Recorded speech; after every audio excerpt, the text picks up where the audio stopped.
on screen, you can see my PPT. You might wonder why I just ran through my PPT. This was my script. I think I owe it to myself and to all of you that this particular topic, curiosity, is a heart-to-heart topic. I don't think I can speak what was in the script. I couldn't look myself in the green room mirror. For the next 10 seconds, just remain completely silent. Don't think, don't speak, just observe.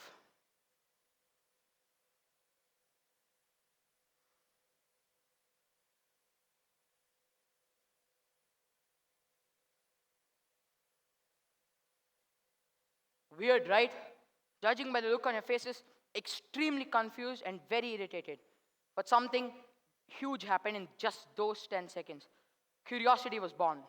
You were curious why I just did all of this and why I asked you to stay quiet. We've had several such just small 10-second pauses in our lives, but why wasn't curiosity involved in any of them? Did our brains shrink? Did our curiosities evaporate? Were exams really that hard? No. We all just started fearing judgment. Fear of raising our hands up and having everybody stare at us like the internet just went out. So instead, what did we do? We took on better professions. We started saying, yeah, I totally get what you're saying. Well, in fact, we're just thinking, man, are these shoes killing my legs? Or maybe rather even, when will I get home? That is how we kill curiosity as we grew older. A young boy asks 300 questions in just a single day. Someone of my age, 30 or so. Someone at the age of 50, just 3 questions. But the one thing that they never stop asking, what's for dinner? That's the one question we never seem to stop asking. The essence of curiosity is extremely simple. It is from making what is happening to what can I do with this. Exploration is perhaps the most visible form of curiosity today in society. It doesn't have to always be groundbreaking innovation or maybe even Nobel Prize winning achievement. A simple conversation with someone who we love, or maybe just indulging in the hobby we never thought we would take up, or maybe even just reading a book we bought 6 months ago. That is exploration. When I was just 4 years old, we went to this printer shop that had a huge aquarium with only one fish swimming amidst it. And I did the natural thing. I took my finger and dipped it right in. Which one of us wouldn't, right? And that day, I lost 2 things, but I did gain 4. I lost my trust in fish, and of course the tip of my finger, but I ended up gaining 4 tetanus shots. Funny, right, how things work out? When I was 9 years or so, we lived in this neighborhood that had several monkeys. You know, they just swung from branch to branch and from cable to cable. And I thought, why can't I do it? Because those of you who know me, the most common compliment I received up until then was, you look like a monkey, you behave like one. So I thought, hey, why not follow those monkeys? And you know how they say good ideas hit you hard? That particular idea hit me 16 stitches to the head hard. That's how hard that idea hit me. So I think I'll just revisit that idea when I end up growing a tail. Exploration results in discovery, which is perhaps the most sweet fruit that we ever reap in life, as long as it's fueled with inquiry. In 7th standard, I asked so many unnecessary questions in class that all my teachers collectively decided on one phenomenal nickname for me. Does anybody know what that is? Can anyone guess? They called me BP. Because every time, apparently, my hand went up in class, so did the blood pressure levels of all my teachers. Recently, just 2 months ago, I asked myself a question. Why can't I, as a science student, take part in the Commerce Fest? In doing so, I found a spot on my school team. And only when I went to the fest did I genuinely realize there was nothing that I couldn't do. It was just me telling myself, you're a science guy, what are you doing here? I was wrong. Me and my buddies, we ended up winning the whole fest. The only thing that was stopping me then was my own self, was my inner conscious saying, you don't belong here. I think that's what stops most of us doing the most exciting things of our life. Just as we overcome that, we can explore things we didn't know we had in ourselves. It all started when I visited my cousin who was just born. And when I went there, I saw only my aunt lying in the ward. And I asked, where's my cousin's sister? I want to meet her. And that's when I was told, when children are born premature, they need to be kept in the NICU for observation so that their health is not compromised. My uncle, being a doctor, got us a chance to visit her. And when I stood there, the view in front of me completely appalled me. Wires were running to and from her body. Her head was barely kept upright. Her whole body was in agony.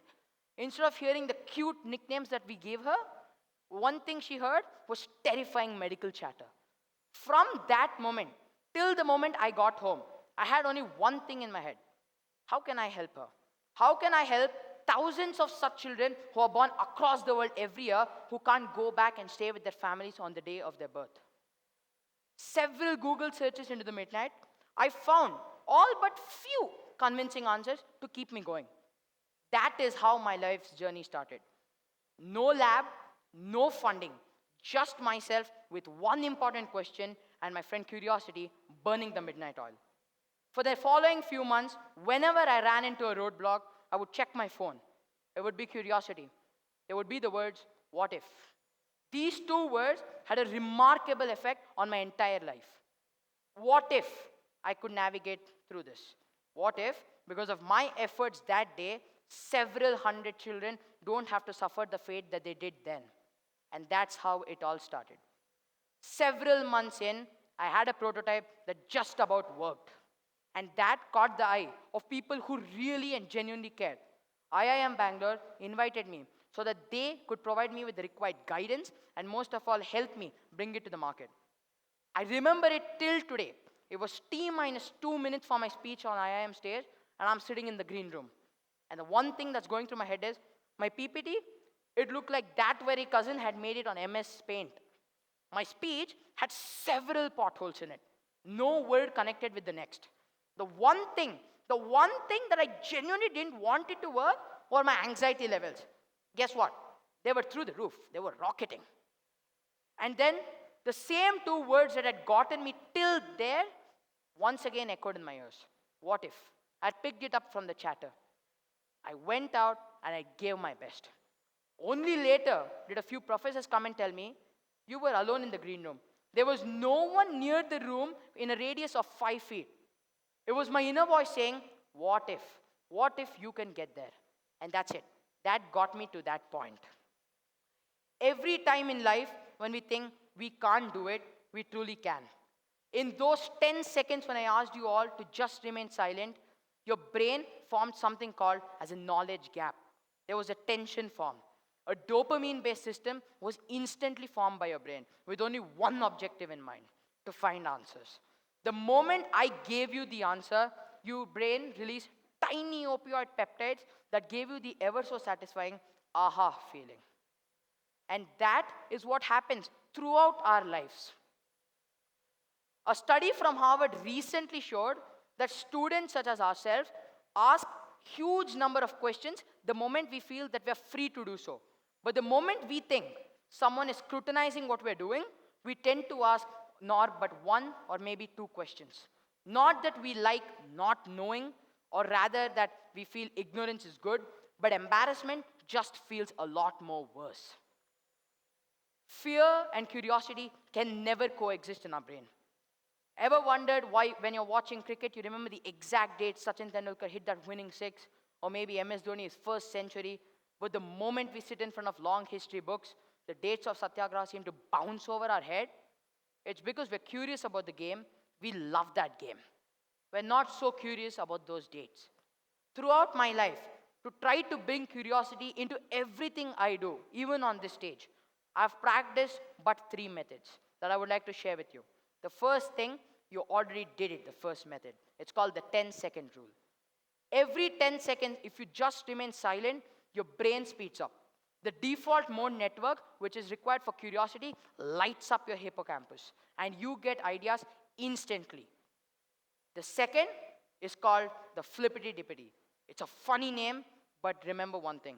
The moment you are seeing something, ask the most random, irrelevant question.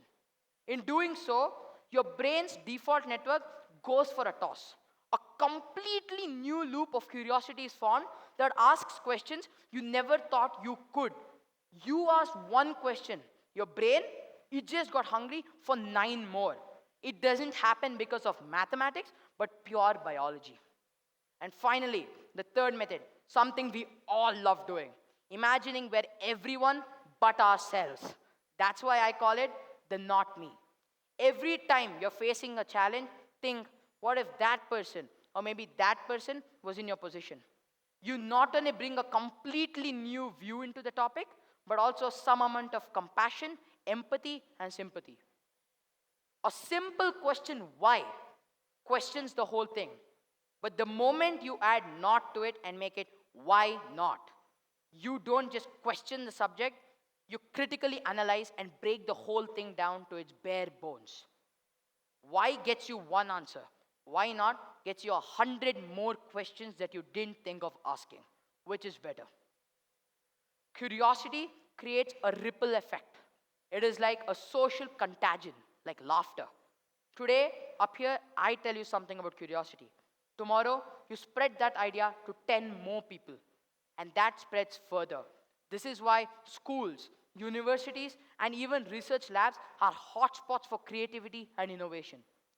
The moment we feel someone is helpless, we become curious as to how to help them.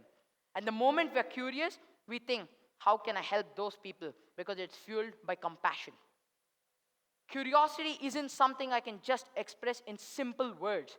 All I can say is that it's this warm, fuzzy feeling that runs from my heart all the way to the top of my head. It's something that refuses to leave me even when I don't want it. Don't let it be a topic that I come up here and put it on a PPT. Make it a part of your soul, something that you never let go, something that you carry across all your lives. They say curiosity killed the cat, but guess what? The cat had 9 more lives left. It didn't really matter.